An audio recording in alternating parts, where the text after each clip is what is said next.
Aphelios in return. And that's a really fine matchup. So I don't think that TT can take the Calista here, because you could easily just take Aphelios for another next rotation for EDG and put you in a difficult position. TT are toying with the idea of blinding Aphelios themselves, but to be honest, I feel like Aphelios is very comp dependent, so I'm not sure I necessarily agree with that. But it does mean that EDG probably won't be able to pick up the Calista themselves. They could go Ezreal here, honestly. I feel like an Ezreal angle would be decent into Aphelios. One of the big things that deals with Aphelios well is outranging him. Because obviously, even like other than when he's playing around with Calibrum, but even with that, he's kind of limited to people being up close and personal to him. Yeah, the Jinx as well. Looks like the more things change, Aux, the more they can stay the same. If this is going to end up being locked in, I'm a little sad. I suppose, though, with 380 carry bans, it is to be expected. These are two very powerful late-game team-fighting carries that can just do. And again, for, you know, Viper, we know how good he can be on this pick with having that kind of guaranteed little bit of extra range. And when he gets onto ramping up with those resets, it can just become a monster in team fights. Yeah, and going for the Nautilus as well, something that EDG did ban away in the first rotation last time. So got that point at quick CC. Got a lot of engaged potential. Good at setting up those kills, potential resets for the Jinx. Now for TT, question is going to be, what will they end up taking here? They can go for a top laner, ban away counters, things like the Gwen, things like the Kayle. But to be honest, they do have potential counter pick. They could go for a mid. They could go for Ahri here, ban away like the Sandra Silas, and then have counter pick for XiaoXiang. And obviously EDG probably going to ban away maybe some of those counter picks that they're concerned about. Maybe ban the Kayle, but also could look towards the support role as well. Yep, good luck to try and limit towards what you can take in this bot lane with the Aphelios. I do think the Nautilus pickup is nice. Of course, gives you a nice, decent engage. Can follow up with the Wukong as well. And we'll wait to see now where the side of EDG really want to try and focus in on right now. Because for TT, they are, again, they're on the back foot. They're 1-0 down in this particular matchup. And at the moment, they are just trying to see if they can give Ucal something decent in this mid lane.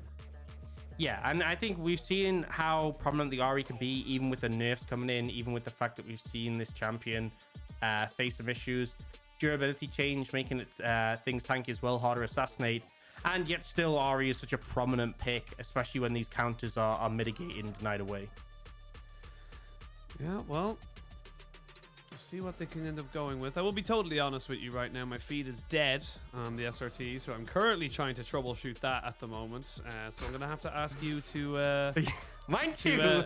Yeah, yours is also dead. Awesome. We're both blind as we come into this one. But yeah, we'll see what they end up kind of working towards. I will tell you that the LeBlanc has been banned because I'm now looking at the YouTube stream to try and make sure I can tell you what's happening in the picks and bans. But yeah, I'm gonna. You know what? You get yours sorted because the analysis can't really come out for you at the moment until that really happens for you. But we'll hopefully get our stream back up and running as soon as we possibly can. I do see the Gwen being banned away by EDG, so I am going to be about. I'm back. You're back. You do it. I'm gonna do it as well. You go for it. Cool. Braum picked up pretty good matchup into the Nautilus. Can obviously deny away his ability just to go in because you'll get stunned, locked up. Very well synergizes with the Aphelios. He's able to quickly stack it up, especially with, like, you know, his Severum. Cool. We did see a support ban and a top ban coming out from EDG, kind of as expected. Looks like Scout might go for the Corki, so really playing to the range. You said a way of dealing with the Aphelios was keeping a distance. With the Braum coming in, you are lacking a decent amount of engage. And the Corki Jinx can just play at a distance. With that Gangplank as well, if Flandre locks it in. That is some hella scaling on the side of EDG. Yeah, it really, really is. Are you back? Yes, I'm back. We both made it. It's all right. We were just doing Lee Sin mode for a little bit there. We just needed to, you know, it was basically, it was a test. No, and we failed. I'm gonna take this on me. This could have been my moment just to predict what's going to be picked and banned without even being able to That's see. what I was thinking. I was literally it was like it's a test for both of us to be like, what's getting picked, who's going what. I'll be totally honest, I wasn't going to be very confident in seeing the Corki coming out for Scout. It is something that we have seen kind of picked up now and then, but it is a little bit more on the fringe side of mid lane as of the moment, but can do very well at just keeping the Ahri at bay. And now with the Kayle locked in, TT are kind of saying, look, we'll go with our scaling right now. We've got the Kayle, we've got the Aphelios and the Viego. We've got ways of moving in with this late game as comfortable as you are. Yeah, I mean, I feel like that's why maybe EDG would have banned away the Kayle because, you know, there's this counter pick potential. It's a good matchup in the GP. You will outscale. My problem is that EDG are just going to really outrange TT and TT don't have good engage. Like, when you really think about it, their engage options are Ucal, ult forwards, and land a charm, which, you know, when the front line is Nautilus, Wukong, both of them can use, like, Wukong can WA, Nautilus can use his Q to buffer charms. The other one is just Beichuan stunning on Viego. Neither are fantastic engage, I would say. Neither really give me too much hope with them finding a fight and get on the back line. And outside of that, you're just going to get poked away from long distance. That is going to be the end result.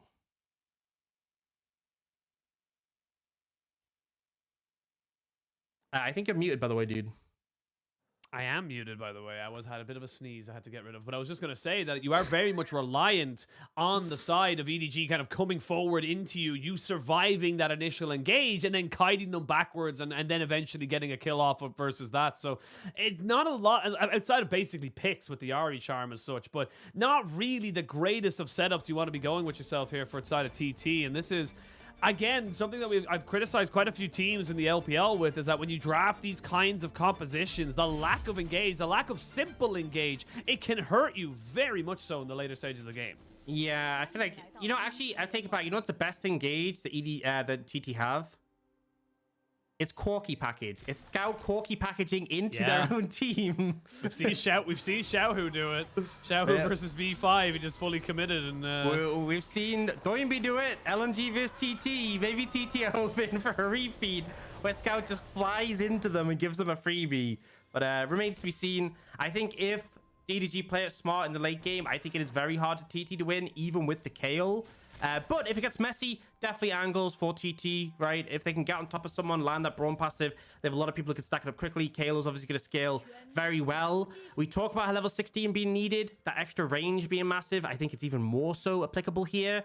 But we'll see, because early pressure can still come out. Corki is going to be pretty inactive in the early levels. Viego Ahri is a strong combo. And a big thing is resets. If someone's out of position, you get a kill. That's a reset for Ahri, an extra charge and a roll. That's a reset for Viego, an extra use of his ultimate as well.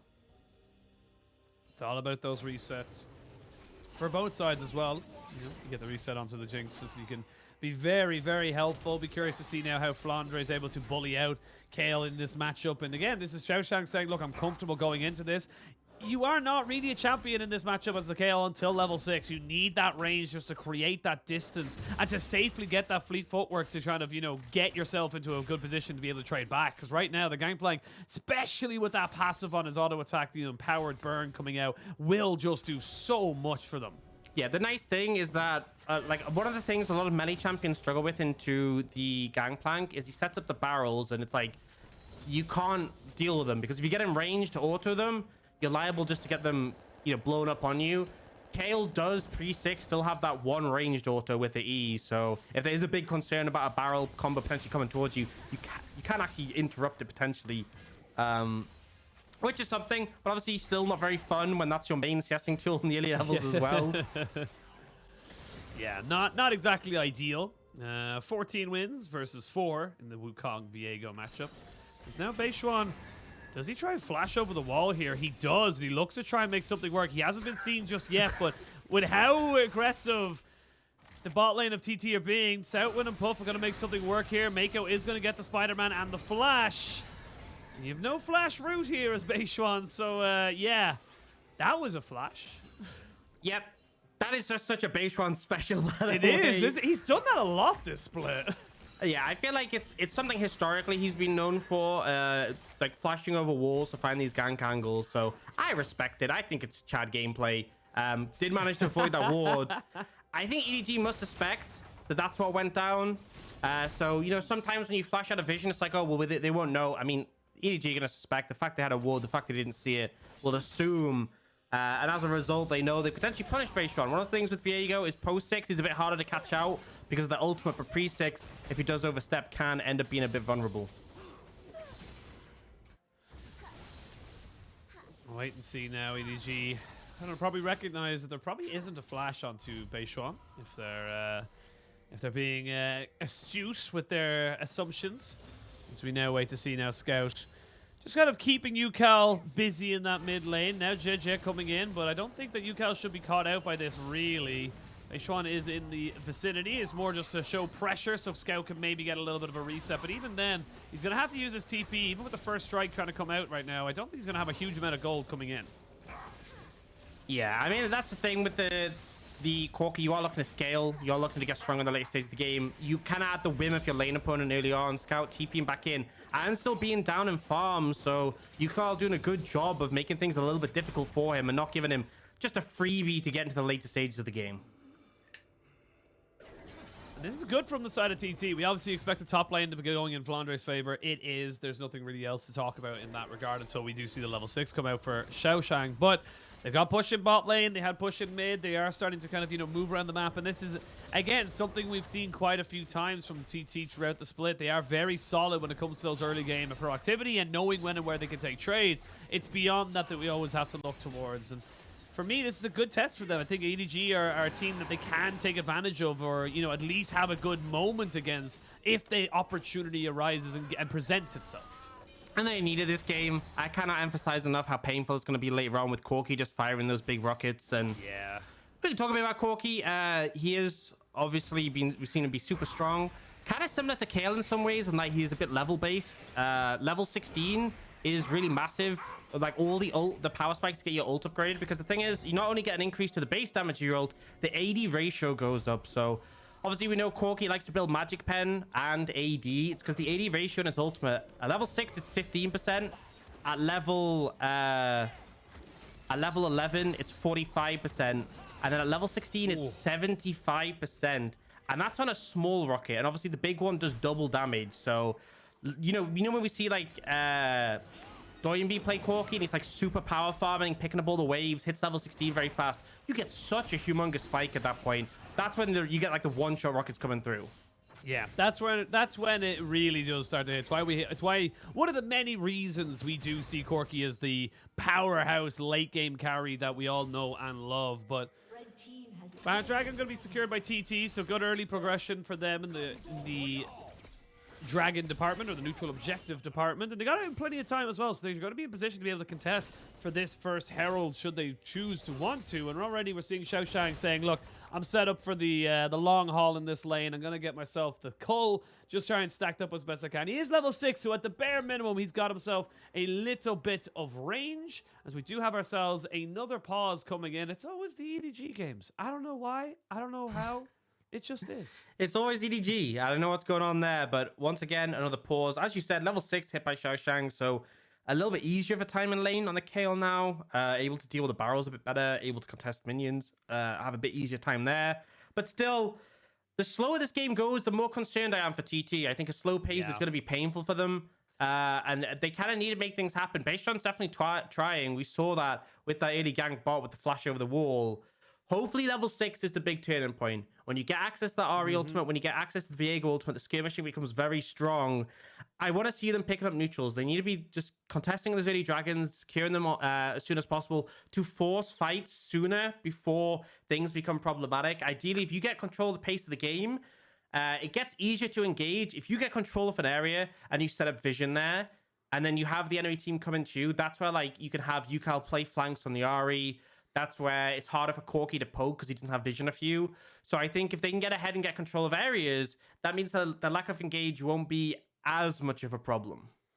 Yes, and I think that's a lot of if, buts, and maybes coming out there for TT. But again, it comes down to proactivity. It comes down to them making and deciding the pace of the game. If they can keep Scout, dreaming of that level 16, not quite able to get quite to it, so he's off in a side lane rather than being closer to his team, that's where you can get opportunities. And I will say the first dragon was a cloud dragon, so you're not going to have a cloud soul. Could be a hextech, could be an infernal. I can't remember exactly what the second dragon was once it spawns, but this is an opportunity here for TT to really put the pressure onto EDG. And it is going to come down to kind of, those movements, those moments to say, yes, this is what's going to work for us. This is not what's going to work for us. And the Aphelios is a great little bit, or the Kayle and the Aphelios are a great little bit of late game insurance, but without the engage, they're not going to have a lot of opportunities.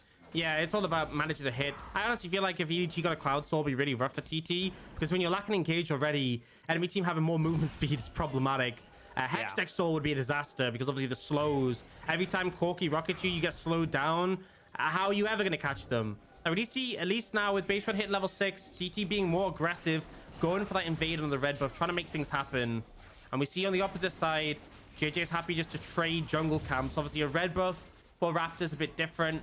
But we do see this is what Meiko and Viper did last game. When the jungler's invading, they will look to just clear up camps on this side of the map so they don't end up losing out. And importantly enough, Jiejie actually left the little Raptor. So Beichuan, he's going to have to clear this camp and waste time on it. Looks like it's actually gone. Oh, no, it's not. There it is. I was like, where is he gone? He's hiding right at the back of it. So doesn't seem to have to waste that much time, but I do agree with you. It's a small little bit of jungle knowledge if you're not aware that you leave that little raptor up. It leaves it at a lower level, which means that it does not end up respawning the camp, which means you cannot get yourself higher and higher with it as such. But I'm going to see Beichuan already on this Rift Herald, and this is exactly what you wanted to see TT do, is puff. Oh, that's unfortunate. The minion got in the way of Viper, and that saved him from an absolute chunk. As we can see, there's the Super Mega Jet Rocket. No way. It doesn't. I mean, it doesn't. It doesn't. Yeah, no, I'm not even going to get painted. I feel like this would have been called when he's in vision. They'll say, you know, they won't let it happen. But TT, they got that first dragon. They get the first herald. This is definitely what they want to do, especially as it gets harder as the game goes on when Corki package is available. Does make it more challenging to pick those up. So getting that one in the bag soon means they can start to make plays, try and set up to get control of the map. The thing with the herald is if you can get it on a side lane, it's often possible to get a entire tier 1 tower. If you're not able to do so, sometimes slamming it down mid just to get 2 plates and thin that mid tower out can make a big difference. But I feel like for TT, you really want to get a big lead. You want to get an advantage. So finding a window where Jiejie is on the opposite side of the map, maybe where someone overcommits and you get a gank or you win a fight, slam the herald down and try and get a full tower for someone like Puff, someone like XiaoXiang.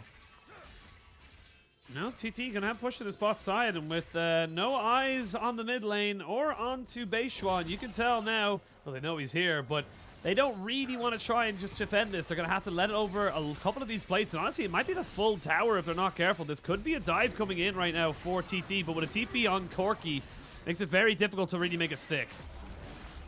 Yeah, I mean, this is kind of the problem, is that they go for this play, they don't really have a massive advantage. They don't get a kill on the Viper or Meiko. So they just get some plates, and like, you know, it's gold, it's solid gold, not gonna complain about that, but they aren't really able to translate into that full tower, which is what you're kind of looking for. And if you look at the gold, EDG are still ahead despite that.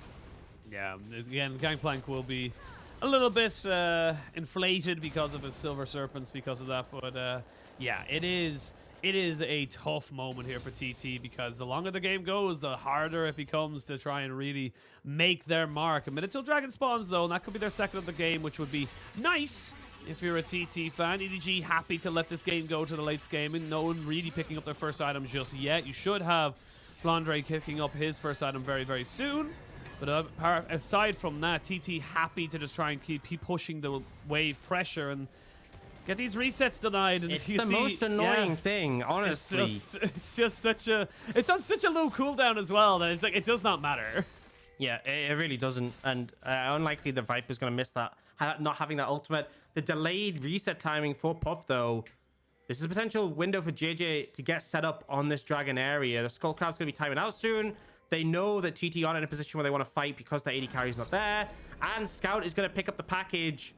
Perfect timing for the dragon. He picks it up a bit before it, so the cooldown will be available. Means he can clear this mid wave and be there to the dragon on time. We've seen a lot of mismanagements with package timing.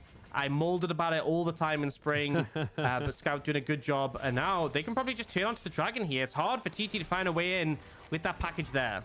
Yeah, this is the big engage that you were talking about. Very difficult to really make that stick. I will say, though, TT not to be the ones that they have to fight at these objectives. I feel like they have to go for this. There's no real choice in the matter. Scout's going to try and take away this ward as they try and just move themselves down. But XiaoXiang is here. Remember, he has to be here because he doesn't have a global ultimate. Now he's lost his flash, but the package is down. So, TT, they lose the Kayle flash, but they gain a dragon. It's kind of what they wanted. Yeah, you can see how tentative EDG were, but they just weren't willing to throw away the fight. They were like, okay, Flandre is getting free from the top lane. You know, we scale exceptionally well. There's no reason to flip it on a fight now and give TT what they want. It is actually going to be Hextech Soul. So pretty big. Quite a big one. If either team can secure that, the slow can make a big difference in terms of getting on your target, but now Jiejie caught out. Oh, Jiejie, he's going to try and maybe get away with this one, but he just can't. And Ucal picks up first blood. Nice combination by the TT mid and jungle. Yeah, just caught sleeping there. I mean, the expectation is you're playing Wukong, you're just impossible to take down. Not actually true. And Ucal has the ability to chase down. Scout getting a ton of gold from first strike there. Managed to get a big chunk out onto Ucal. But yeah, ADG have made it very clear by their play around these objectives that they are kind of just looking to scale in this one, which I think is the correct call. TT are definitely trying to push the pace forwards in this game. And the fact they have those 2 early dragons at a decent pace does put them in a good spot. No, XiaoXiang looking to try and trade on the Flandre, but he'll have an orange and he'll be K. And again, XiaoXiang, I gotta say, honestly, XiaoXiang moving down was the correct call. A bit unfortunate that he ends up... Oh, I stopped myself there talking about XiaoXiang as Meiko gets stunned up. There's the Moonlight Vigil coming out with the Infernum just to do some more damage. This is, again, just to get pressure. So the damage done earlier by the Rift Herald should be answered in full, as TT should be able to get themselves this full turret. Yeah, interesting that Beichuan actually resets when he could have stayed to help them secure it. That's what I thought he was going to do, and now I look like a fool. A fool, Aux. Yeah, and they wouldn't even... Will they get this play? No. No. So, pretty unfortunate. Looking for Ucal. Ooh. You know what? He got out, and that's all that matters. Yeah, not quite the correct direction we're looking for, but he didn't die. He didn't have to burn his ultimate, but obviously flashed down. But I feel like with Ahri, Flash is a great tool, but you're not punished as much as other champs not having it just because you have your ultimate available. Yeah, well, he didn't have his ultimate in that last one. Finally, the plate will go down for Puff, because he does pick up that little bit. But again, the gold isn't really shifting anywhere. Dead even, which again suits EDG. They've got the Triforce now on the Flandre, so he's a pretty strong boy up on that top side. They are going to have the first items being picked up by everybody else very, very soon. But with 20 seconds till this Rift Herald spawns and an Everfrost Divine Sunderer onto Beichuan and Ucal, you're not really going to look to try and contest this as EDG. I feel like you're walking into exactly what TT wants. Yeah, first tower taken by TT. Now finally got a bit of a gold lead. Ult's going to come down and actually miss Puff so they don't stop the reset. Ooh, SouthWind. EDG are fishing for plays though here. Kind of feels like they're more willing to fight for this second Herald and deny it away from TT. Keep their mid tower alive. Often we see second Herald thrown down mid just to break that mid tier 1, which is such an important objective in terms of maintaining control over the map. It looks like EDG do not want to give that over to TT. I mean, Puff is coming back in with a Gale Force. He's in a big item spike, but they will land on SouthWind, who gets a Glacial Fissure across 3 members. Cannon Barrage just got to separate everybody out. SouthWind's ticking, but he does not die. Rift Herald resets, and that's important for TT, but they're not really in a position to contest any further. So they kind of just lose out on a couple of ultimates and back themselves away. Yeah, that was enough. They managed to get the damage down, and TT are fishing, but I'm not sure they're going to really be able to find anything here. Herald is secured by Jiejie. The mid tower is defended as well by Scout. TT weren't able to do anything on it. And even Scout's going to come and try and defend the Raptor camp as well. Beichuan will smite it away, but Scout hits that level 11 point. So a bunch of extra damage on those rockets, but still looking to scale up even more. Yeah. And again, this is just going to slow down what TT want to do. You really would have liked to have that second Rift Herald to maybe dictate the pace of the Dragon in a minute's time. That's going to be the big thing here for TT. If they can get that up to Soul Point, that's a moment where they could maybe try to, really kind of dictate the pace. But EDG, with that Rift Herald, should be able to pop that into mid or maybe even bot if they, depending on where they end up approaching the Dragon Pit. And it shouldn't be too hard for them to be able to try and, get control of that pit. And this is probably the big one, right? Because third Dragon, EDG do not want to give over. They're going to have packets synced up. If TT are able to find this one, it really puts a lot of pressure on EDG. It means they're one away. And at that point, if EDG approach a Dragon, and let's say someone gets picked, they can't just give it up. They can't just say it's fine. We'll just give this Dragon. Because once they give over Soul to TT, it's such a massive power spike. You can see TT posturing early. Scout is recalling for the package. He can just TP in with it to make sure he's there in time. And we'll see if he opts to go for that. And we'll just have the Cannon Barrage at the nick of time. Remember, you've no flash on SouthWind, but everyone else is there. The TP's going to come in after the package has been secured. XiaoXiang finally coming back down. He's got himself a Gnasher's Tooth as TT. They want to try and make this fight work, but you can see already they're caught between a rock and a hard place. Beichuan just gets himself over the wall, and they get the Super Mega Death Rocket coming in. XiaoXiang comes in to save SouthWind, who's still going to fall down because he's just been slowed to absolute stun range, and that's going to be the Rift Herald dropped as well. It's a good Infernum ultimate there from the side of Puff, but not really much else to do, and you feel like the clock's already up on TT. I mean, the fact Scout can ult package in like that. Oh, Puff! Oh, he's going he's not quite able to make it stick. Now XiaoXiang thinking about it, but you have to be careful. There's still a Jinx doing significant damage onto you, and you get hit by one barrel, you're dead. Yeah, it's so scary, and the fact Scout can package in like that and not get punished at all just shows how little threat TT are posing to him right now. In fact, he can just package across multiple members, and again, it was just TT running away. I mean, it was a really nice package at the choke point, but yeah, typically we see Corki's going for plays like that get instantly deleted on the other end. Scout just finds his angle, he knows the posturing on the other side of the wall, knows there isn't anyone to punish him. Huge package, just shreds SouthWind and Park. Beichuan has to ult away as well, and then yeah, the Kayle ult comes in to delay this kill on the SouthWind, but the damage is already done. There's no fight here. TT just have to back away. And again, it's the lack of hard engage. The TT are really struggling right now. They don't have an easy way to get in onto this fight. They don't have an opportunity to kind of say, look, you're out of position, you have to respect the CC. Because outside of the Glacial Fissure, which is a very much a disengaging ultimate, you don't really have any way to lock people down. It would have to make a massive mistake where someone gets charmed for TT to be able to take them down. Yes, I mean, honestly, the Glacial Fissure, it's decent secondary engage. Like, if you lock someone up, you can ult on top, but like, it's just so slow. Like, no one on EDG is going to get hit by, like, SouthWind just, like, flash ulting. It's just way too easy to avoid. And EDG, they've taken that dragon. It is, at minimum, bought them an extra 5 minutes of scaling. Even if TT pick up the next dragon, you know, they're still not going to have the soul. But EDG feel a lot more comfortable. And honestly, Hex deck dragons individually, I actually think are such a massive boost. It's 6 ability haste and 6% attack speed. And there's certain champions where it's so massively beneficial because they love both stats, right? Because obviously the reason they went for this was for, you know, AD champions, you have attack speed. For AP champions, you have ability haste. Then you have champions like Corki or Gangplank or Wukong who love both stats.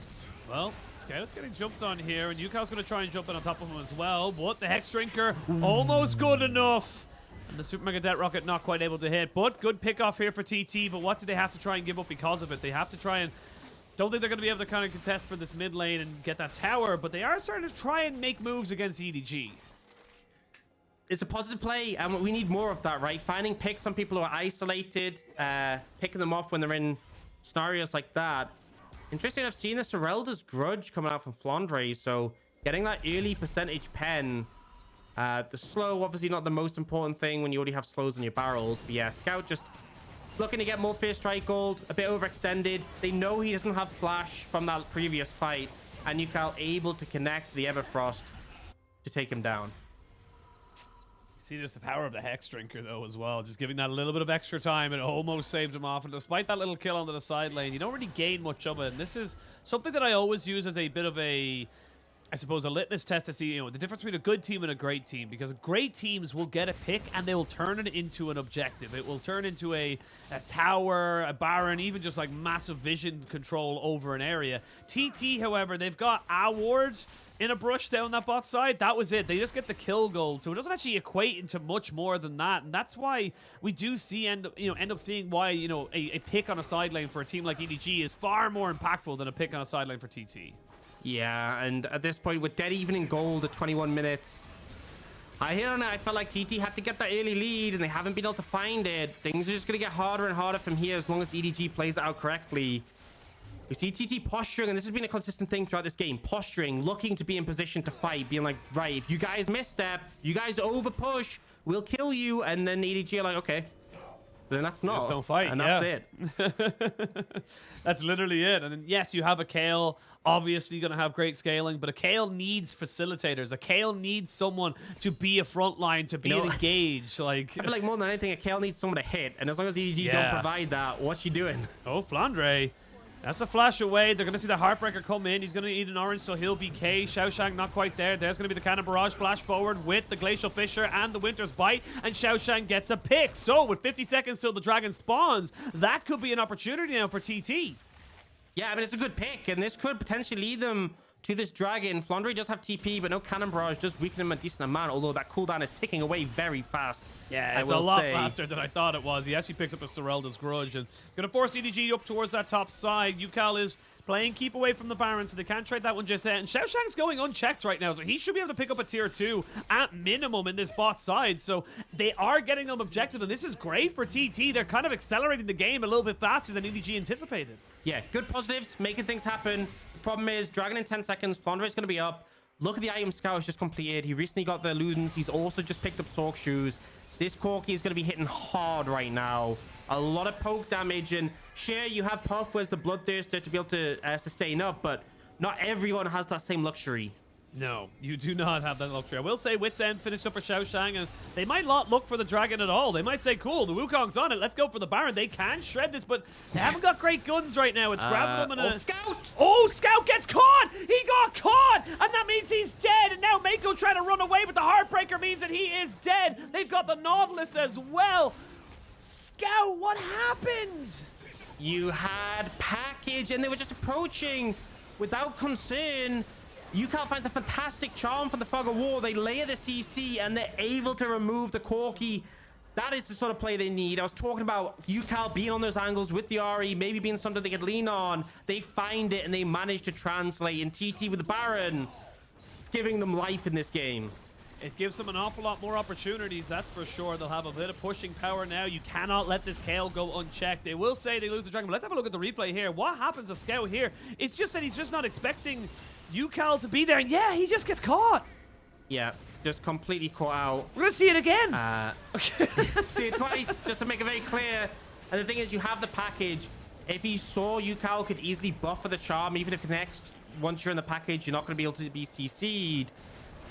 But yeah, big mistake from Scout that will cost him the Baron. But the other side of it is they got the Dragon. So TT nowhere closer to getting that soul, and now on par with EDG. And EDG have good wave clear, right? Between the Corki and the Jinx, those ranged AoE auto attacks, the rockets from Scout. If they can just weather the storm for this Baron, I don't think this is awful for them. But it really comes down to TT continuing to find picks to set up tower takes. That's what they're looking for. Yeah, like the Baron is nice. The Dragon did go over to EDG though. So again, 10 minutes or a little bit under that. So about 8.5 for you to really get that soul. The Baron will give you an awful lot of opportunities, but you have an awful lot of wave clear. Gangplank barrels, the Corki rockets, the Jinx rockets. You have so many ways of dealing with these minions that I don't think they're going to get a huge amount of value from it. I will.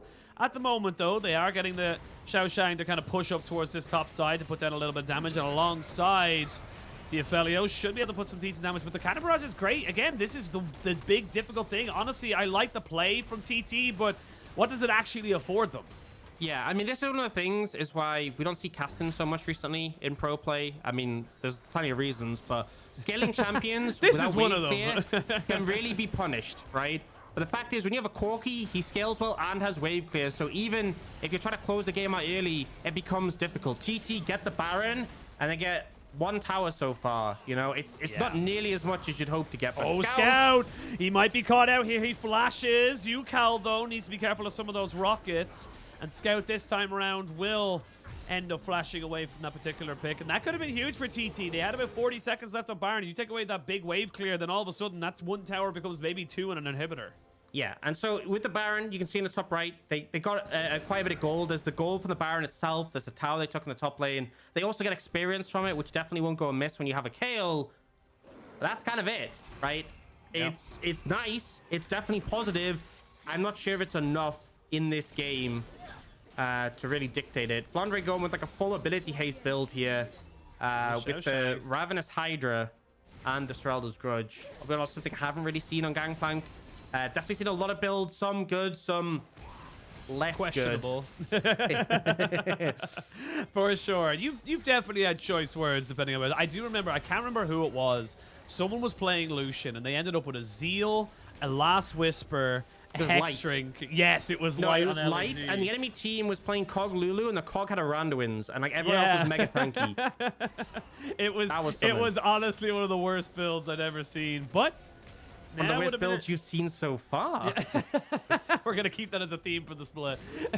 So we do see TT, 3,000 gold up, 3 items now onto XiaoXiang, level 16. They are posturing very aggressively to try and maybe catch someone out as they try and establish vision, because honestly, you don't have a lot right now as EDG. You're waiting to see if you can get into the position to try and contest for this Dragon. But I will say as well, EDG kind of afforded them this luxury. They don't really care. As I say that, there's going to be the Everfrost, there's going to be the Cleanse coming out. They get a charm down, but it's only onto Jiejie's clone. That's going to secure the mid-tower in this particular instance. And TT, they're getting a bit antsy. And EDG, they're kind of sitting on the laurels a little bit. Yeah, it was a nice move from Jiejie using his clone to kind of body block for Viper, who could have been caught out there.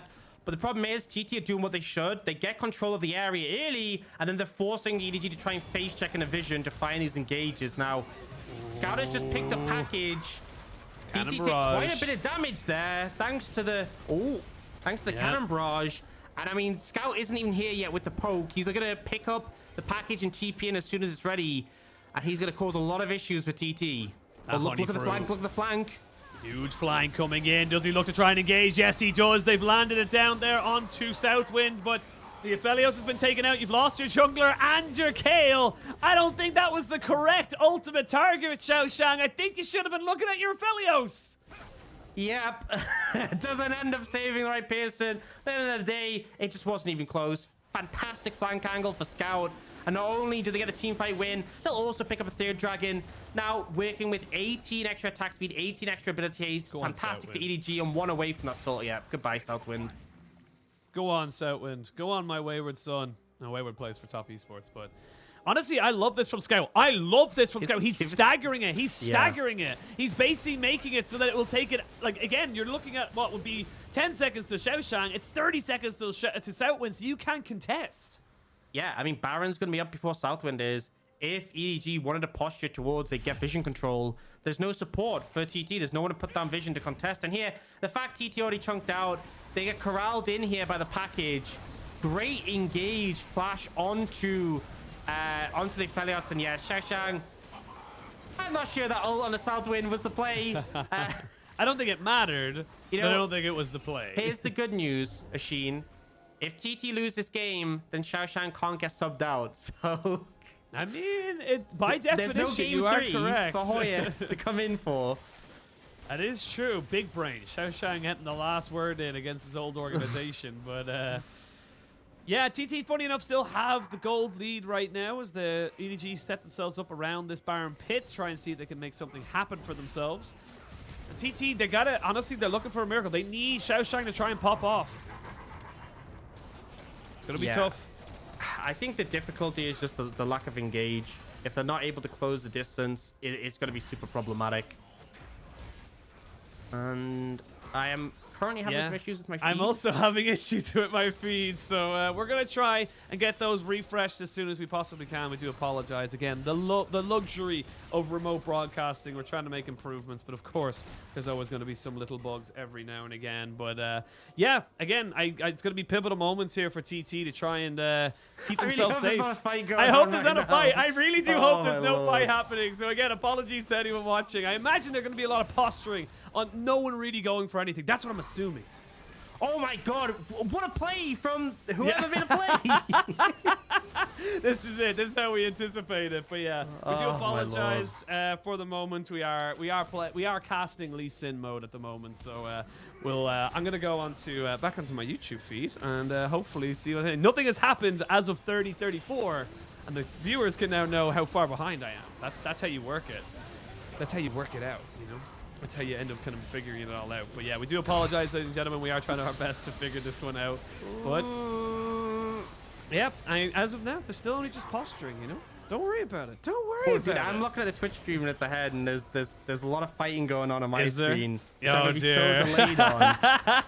Oh my lord. I'm not even gonna bother. SouthWind got Kayle ulted again. I swear he's received the most Kayle ults this game. It's just been all about save SouthWind. Save SouthWind. Save private SouthWinds. Oh my lord. You have to laugh, because if you don't laugh, you cry. I'm crying. Tears down my face right now. Dude, we're missing TT against EDG. Chat, I need you to commentate what's happening for us, all right? It's a role reversal right now, because we're trying to figure out what's going on, right? We do apologize that we're not able to cast the game. But you guys need to tell us what's happening, you know? That's what's going on. So I'm going to look at the chat real quick. I never look at the chat, by the way. It's not the thing I do. You guys got to commentate, let us know. Maybe we'll find the next, you know, the next Captain Flowers within our own chat-ox. Oh, my God. I can tell how tilted you are.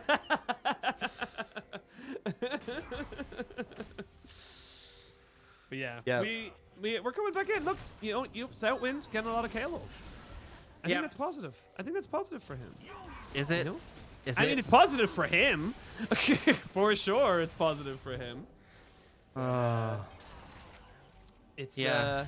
I don't even like. I don't even know if to comment on what's happened, just because like at the end of the day, I'm so delayed. Well, EDG obviously got the Baron. That's something to talk about. I'm assuming just with the feed being a bit ahead, they're gonna be close to setting up for this dragon.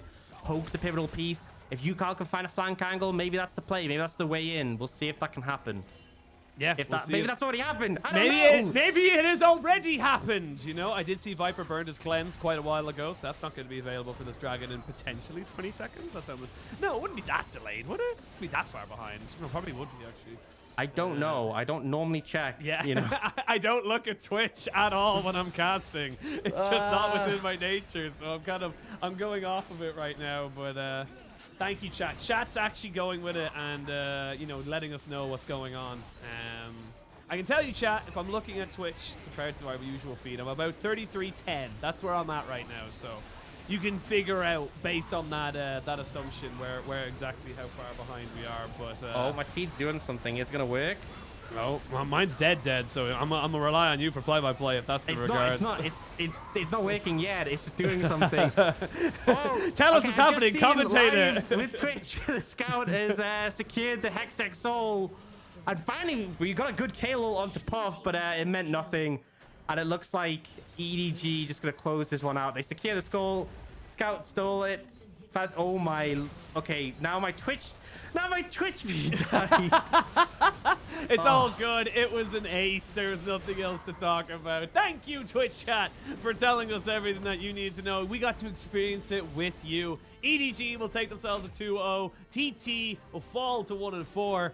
And we're hopefully going to fix these tech issues in between these next series. Oh man, I hope so. That was something. We just missed the end of the game, but at least the viewers still got to see it, right? With our, yeah, you know, round of applause for everyone in the chat who commented on that one. You know, all that right, was something. Take a breath. Take a breath. You know what? It's all part of the test. It's all part of seeing how good you can be, Aux. All right? Can you cast blind? Turns out no.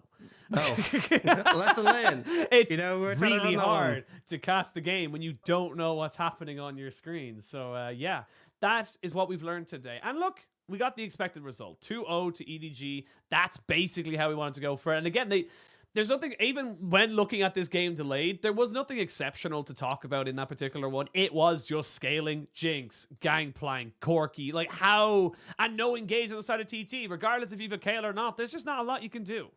Yeah, it's kind of hard to pick a Kayle in your composition and get outscaled, but we saw TT able to do it. Just lack of engage in the composition, just really unable to find ways to gap close. On top of that, it just really felt like they didn't find the early lead they needed to. There was definitely moments where they made things happen, but EDG were just coasting. They were really fine just to chill in that one and scale up to the late stage of the game. But, I have to say, I do feel like TT hamstring themselves a bit in draft. I also think that the play was a bit suboptimal, but this is the expected result, as you said. EDG managed to close it out. Yeah, my feed is still doomed. So mine's doing something. So we'll hopefully get paid. But luckily, we're not in game at the moment. So once we I'm back. Haha! Try it again, Aux. Reset. Turn it, close it, and open it again. See what happens. I am back. Thank you so much. I'm back as well. Yeah! Let's go.